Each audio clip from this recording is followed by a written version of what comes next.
ભાવાભાઈના સ્મરણાર્થે અંબાબેન જયરામભાઈ જોશી, જયરામભાઈ ભાવાભાઈ એ 11,000 રૂપિયા આપે છે. એમણે અગાઉ આરતીનો પણ ચડાવો લીધેલ છે. ખૂબ ખૂબ ધન્યવાદ છે. 51,000 રૂપિયા આસલ દેવરામભાઈ મહાદેવભાઈ ડાભલિયાવાસ, તાળીઓના ગણગણાટથી વધાવી લેજો. જય હો. મારે અહીંયા કમલેશભાઈ આવે ત્યારે 51,000થી ઓછા લઈને આવતા નથી.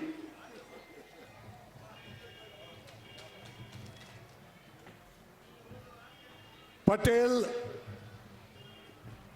5 ટોલી ઘાસ, ભેમાજી રૂપસીજી સોઢા ચોથર નેસડા 25,000 રૂપિયા. હરસિંહભાઈ ભોજાભાઈ પારેગી વાવ કે તડાવ 51,000 રૂપિયા. જયંબે કન્સ્ટ્રક્શન મહેસાણા જિગ્નેશભાઈ હસ્તે કમલેશભાઈ ભાઈ 11,000 રૂપિયા. અંકિત પુરી બાપજી ભાપી મઠ, અહીંથી જાહેરાત બોલાય છે. એક ચાવી બાઇકની અહીંયા છે, કોઈની હોય તો કહેજો. 1,21,000 રૂપિયા ગોડાઉનના ખાતમુહૂર્તનો ચડાવો. કોઈ ભાગ્યશાળી દાતારની ઈચ્છા થાય તો આપણે 5 મિનિટ મળી છે.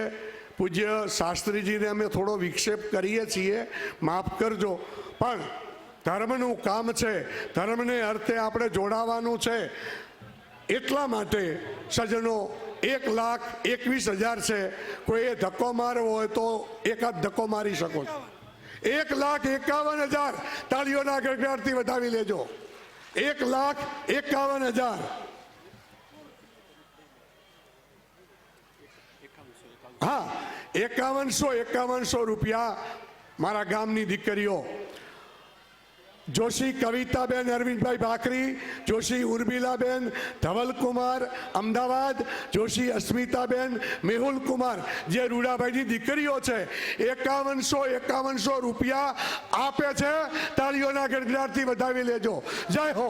ધન્ય છે એ દીકરીઓને કે મારા બાપના ગામમાં આવી કથા ચાલતી હોય, નંદીધામ બનતું હોય તો અમારે પણ કંઈક આપવું છે, એવી લાગણીઓ દીકરીઓની છે. જય હો. 1,51,000. આ ગોડાઉન 35 લાખ રૂપિયાનું છે સજ્જનો. એનું ખાતમુહૂર્ત કરવા માટે સહભાગીદાર બનવાનું છે. આપને ઈશ્વરે આપ્યું હોય અને એમ થાય કે કહે છે ને કે દાતાને પૂછે ટીપણા, શુકન ન જોવે સૂર, મરવાને મંગળ ગણે ઈ રણ ચરતા રાજપૂત. તારો કી જો તમે ચંદ્ર છૂપે નહીં, સૂર્ય છૂપે નહીં, બાદલ છાયો, રણ ચડ્યો રાજપૂત છૂપે નહીં, દાતા છૂપે નહીં, ઘર આંગણે આવ્યો. સજ્જનો, તમે બધા દાતાઓ છો અને દાતા તરીકે બધા વંદનીય છો અને બધાના શુકન ઉત્તમ છે. દાતાર સામો મળે ને તો આપણો દાડો સુધરે. 1,51,000 રૂપિયા. એકવાર જે મહેમાનો આવ્યા છે એમને આવકારો છું. 1,51,000 એકવાર, 1,51,000 બે વાર. પેન્ડિંગ રાખવાનું છે. બોલો નહીં તો ભાઈ શું કરું કયો. આ ચીઠીઓ બધી વંચાઈ ગઈ છે.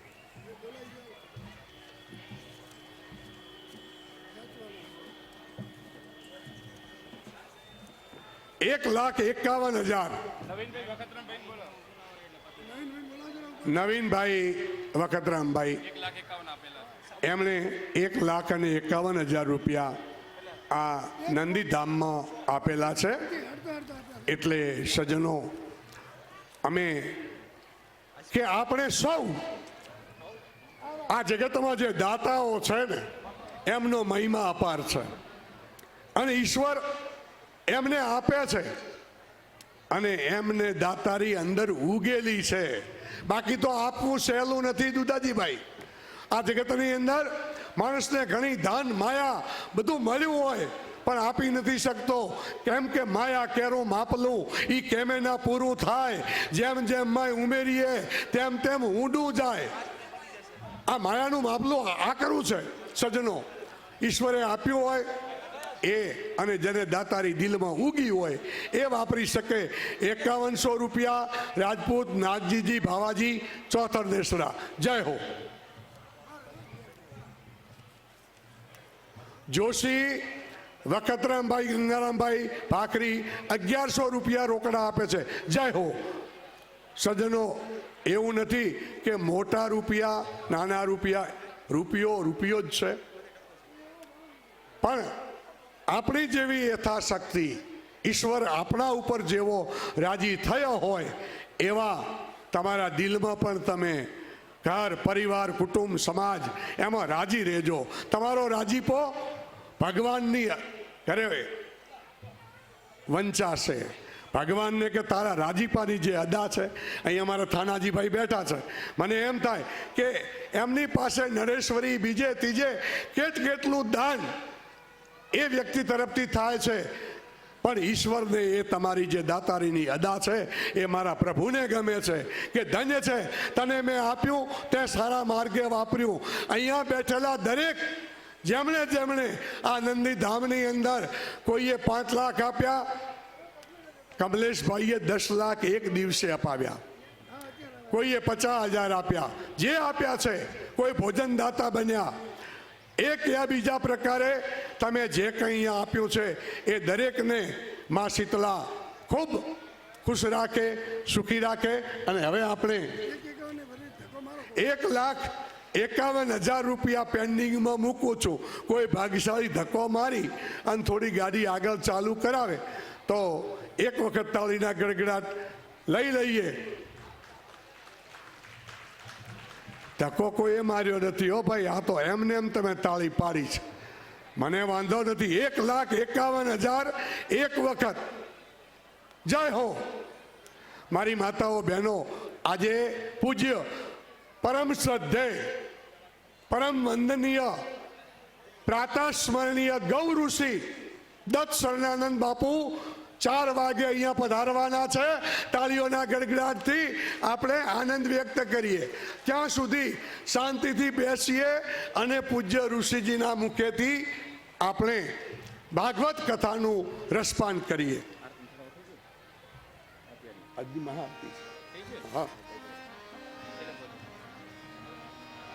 11,000 રૂપિયા ગામોટ માવજીભાઈ દેવચંદભાઈ દેથળી. જય હો, ધન્યવાદ. હવે આ 51 કરવા 11,000ની 51 આરતીઓ કરવી છે, એમાં 23 થઈ છે.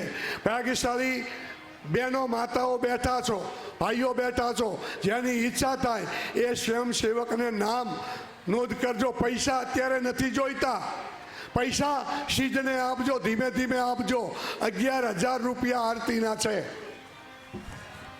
પૂજ્ય ઋષિજી.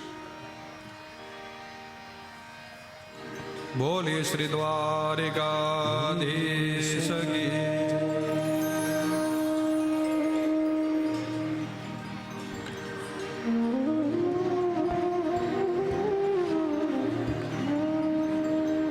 આવો કથાને આગળ વધારીએ. શ્રીમદ ભાગવતમાં પ્રવેશ કરતા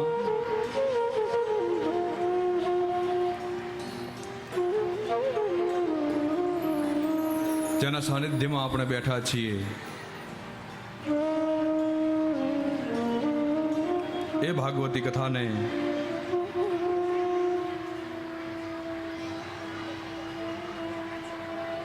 રસમય બનાવતા જે શીતળા માના સાનિધ્યમાં આપણે બેઠા છીએ એમાં ભગવતીને આપણે એક વખત યાદ કરી લઈએ. બોલીએ શ્રી શીતળા માત કી. માડે મેં તો જોયે રે જગદંબા તારે લાકડે. તો જોઈએ રે જગદંબા તારી લાકડી. માડે મેં તો જોયે રે જગદંબા તારે લાકડી. માડી મેં તો જોઈ રે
ઉપનાવ્યા 14 લોક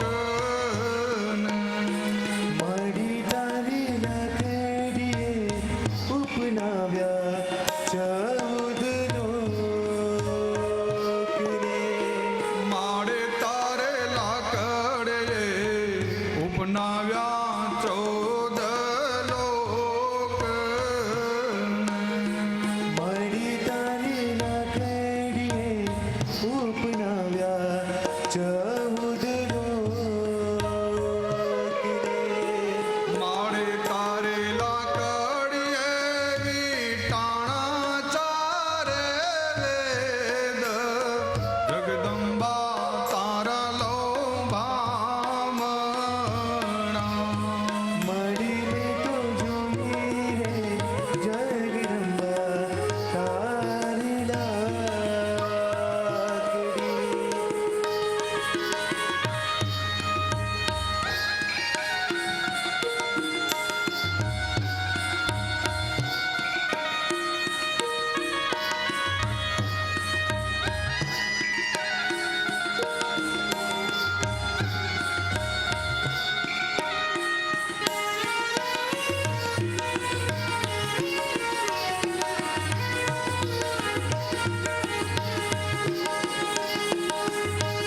જગદંબા માત કી. ભગવાન શ્રી કૃષ્ણએ અનેક લીલાઓ કરી છે. સાલોની સાથે યુદ્ધ કર્યું. પાંડવોની પાસે ધર્મરાજ યુધિષ્ઠિરની પાસે રાજસુ યજ્ઞ કરાવ્યો છે ભગવાને. જે સમયે રાજસુ યજ્ઞ કરી રહ્યા છે પાંડવો, ધર્મરાજ યુધિષ્ઠિર, આખા વિશ્વને જીતીને, આખા ભારતને જીતીને ધર્મરાજ યુધિષ્ઠિરે રાજસુ યજ્ઞ કર્યો છે. એ રાજસુ યજ્ઞમાં ચારે ભાઈઓને અર્જુન, ભીમસેન, નકુલ, સહદેવ બધાને અલગ અલગ દિશાઓ આપવામાં આવી છે. બધાને જીતીને એ દ્રવ્ય લઈને આવ્યા છે રાજાઓની પાસેથી. કહેવાય છે કે રાજસુ યજ્ઞમાં બધાને અલગ અલગ કામ સોંપવામાં આવ્યું છે. ત્યારે રાજસુ યજ્ઞમાં ભગવાન દ્વારકાધીશ કહે છે કે મારે પણ એક કામ કરવું છે. તો ધર્મરાજ યુધિષ્ઠિર કહે, પ્રભુ આપને અમે શું કામ કહી શકીએ? આપની નિજ ઈચ્છાથી આપ કામ કરો પ્રભુ. ધર્મરાજ પૂછે કે પ્રભુ આપ શું કામ કરશો? ત્યારે ભગવાન દ્વારકાધીશ કહે છે, રાજસુ યજ્ઞમાં જે બ્રાહ્મણો જમી રહ્યા છે એ બ્રાહ્મણોના એઠા પતરાવડા હું ઉપાડીશ. ભગવાન કહે છે બ્રાહ્મણો જમે છે એના જે એઠા પતરાવડા પડ્યા છે એ બધા એઠા પતરાવડા ઉપાડે એને નાખવાનું કામ મારું છે. ભગવાન દ્વારકાધીશ કહે છે.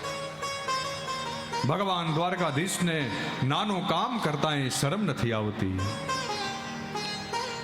જે કોઈ કામ ન કરે એ કામ હું કરીશ. અરે જરૂર પડે ને ત્યારે દ્વારકાધીશ અર્જુનના ચરણ પણ દબાવી લે છે. પણ શા માટે? કહે છે કે એક વખત મહાભારતનું યુદ્ધ ચાલી રહ્યું છે અને મહાભારત યુદ્ધની મધ્યરાત્રિ થઈ છે.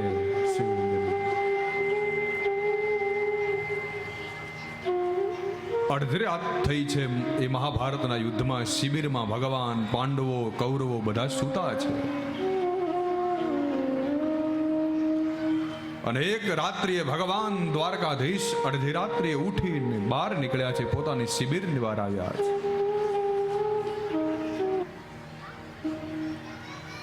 અને ભગવાન જ્યાં બહાર નીકળે છે પોતાની શિબિરની બહાર,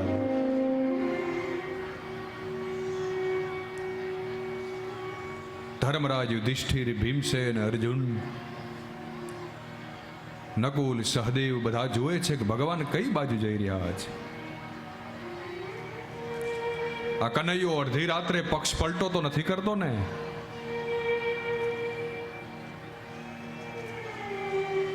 તો ચારે ભાઈ ધર્મરાજ યુધિષ્ઠિર, ભીમસેન, નકુલ, સહદેવ એ ભગવાન દ્વારકાધીશની પાછળ પાછળ જાય છે અડધી રાત્રે. અને ભગવાન દ્વારકાધીશ અર્જુનના કક્ષમાં, અર્જુનની શિબિરમાં પ્રવેશ કરે છે મધ્યરાત્રિએ. અને ધર્મરાજ યુધિષ્ઠિરને વિચાર આવે છે કે જરા જોઉં તો ખરો ભગવાન શું કરી રહ્યા છે. છુપાઈને જોવે છે ચારે ભાઈઓ, ચારે પાંડવો. અને ભગવાન દ્વારકાધીશે પ્રવેશ કર્યો છે અર્જુનની શિબિરમાં. જ્યાં અંદર પ્રવેશ કર્યો, કપડું હટાવીને ધર્મરાજ યુધિષ્ઠિર બહાર ઉભા ઉભા જુએ છે. આ બાજુ પોતાની શિબિરમાં અર્જુન સૂઈ રહ્યા છે. દિવસે ભયંકર યુદ્ધ કર્યું છે, થાક્યા છે, સૂઈ રહ્યા છે. અને જ્યાં કપડું હટાવીને ધર્મરાજ યુધિષ્ઠિરે જોયું તો ભગવાન દ્વારકાધીશ અર્જુનના ચરણ દબાવી રહ્યા છે પોતાના ખોળામાં લઈને. અને દોડતા ગયા ધર્મરાજ યુધિષ્ઠિર ભગવાન દ્વારકાધીશને કહે છે કે પ્રભુ તમે શું કરી રહ્યા છો? તમે જો અર્જુનના ચરણ દબાવશો તો અર્જુનની ગતિ બગડી જશે પ્રભુ. અર્જુને ભયંકર યુદ્ધ કર્યું છે. આ શું ઘટના ઘટે છે અર્જુનને ખબર નથી.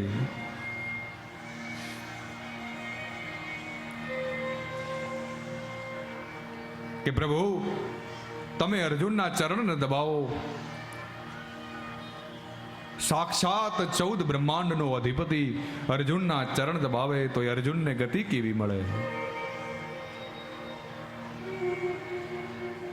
પ્રભુ આપ અર્જુનના સારથી બન્યા છો એ વાત બરાબર છે, પણ આપ અર્જુનના ચરણ દબાવો એ વાત બરાબર નથી. આ દ્વારકાધીશ છો, આપ દ્વારકાના રાજા છો. અને ત્યારે દ્વારકાધીશ કહે છે કે યુધિષ્ઠિર, તમે જઈ અર્જુનના મુખ પાસે તમારો કાન રાખો.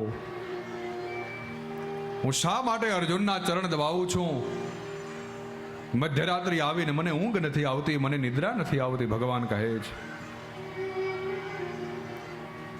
અને જ્યાં ધર્મરાજ યુધિષ્ઠિર અર્જુનના મુખ પાસે પોતાનો કાન રાખે છે, ત્યાં તો ધર્મરાજ યુધિષ્ઠિરને આશ્ચર્ય થયું. પણ અર્જુનને આ વાતની ખબર નથી. ગાઢ નિદ્રામાં સૂતા છે, થાક્યા છે એટલે યુદ્ધ કરીને. અને કાન રાખીને ધર્મરાજ યુધિષ્ઠિરે સાંભળ્યું તો અર્જુનના મુખમાંથી શ્રી કૃષ્ણ શ્રી કૃષ્ણ શ્રી કૃષ્ણ નીકળતું હતું. અને ધર્મરાજ યુધિષ્ઠિરને આશ્ચર્ય થયું કે આ શું? અર્જુનના શ્વાસે શ્વાસે ભગવાનનું નામ, ભગવાન દ્વારકાધીશનું નામ નીકળી રહ્યું છે. અને ત્યારે દ્વારકાધીશ કહે છે કે ધર્મરાજ, એટલા માટે હું અર્જુનના ચરણ દબાવું છું કે આ અર્જુનના શ્વાસે શ્વાસે નીકળેલું નામ રાત્રે મને ઊંઘવા નથી દેતું, મને નિંદ્રા નથી આવતી. ક્યાંક હું એના ચરણ દબાવું અર્જુનના, અને અર્જુન સૂએ, અર્જુન ગાઢ નિદ્રામાં સૂઈ જાય, મારું નામ લેવાનું બંધ કરે તો મને નિરાંતે ઊંઘ આવે. આ નામ અર્જુનનું મને શાંતિથી સૂવા નથી દેતું. તો ક્યારેક ક્યારેક દ્વારકાધીશને કોઈના ચરણ દબાવતા શરમ ના આવે, નાનું કામ કરતા દ્વારકાધીશને શરમ ના આવે.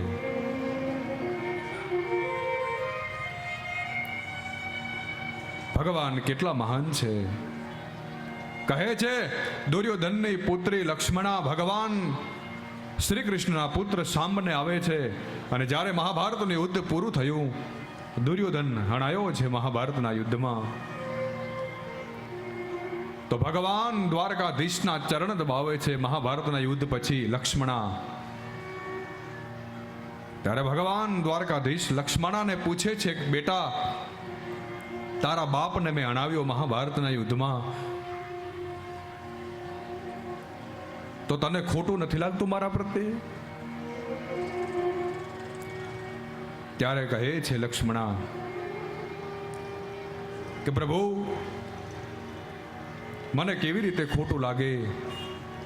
કદાચ મારા પિતા દુર્યોધન ખોટા હોઈ શકે, પણ 14 બ્રહ્માંડનો માલિક ક્યારેક ખોટો ન હોઈ શકે. એ જગદીશ્વર કોઈ દિવસ કોઈનો પક્ષપાત ન કરે. દુર્યોધન ખોટો કરી શકે, પણ ભગવાન દ્વારકાધીશ ક્યારે કોઈનું ખોટું ન કરે. અને પક્ષપાત કરે તો એ પરમાત્મા નહીં.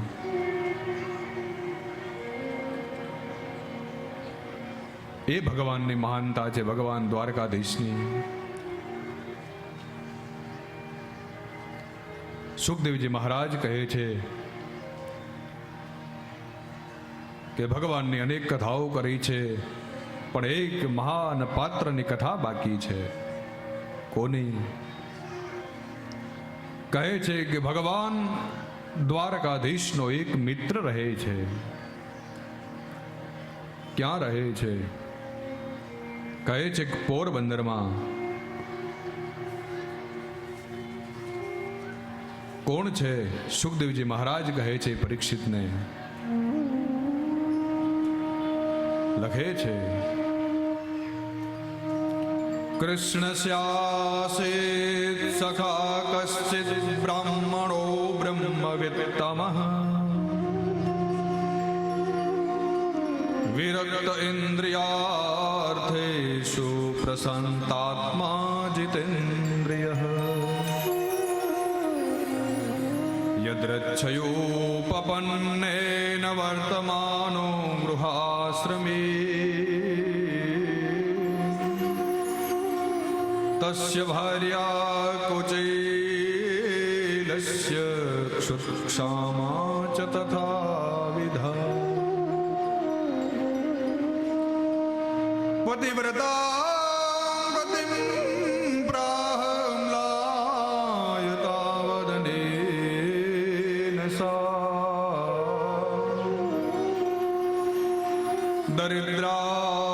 દરિદ્રાસિદમાના સાવેપમાનાભિગમ્ય ચ નનો બ્રહ્મન ભગવતઃ સખા સાક્ષાત શ્રિયપતિઃ બ્રહ્મણ્યશ્ચ શરણ્યશ્ચ ભગવાન સાત્વદર્શભઃ તમોપેહિ મહાભાગ સાધૂનાં ચ પરાયણં દાસ્યતે દ્રવિણં ભો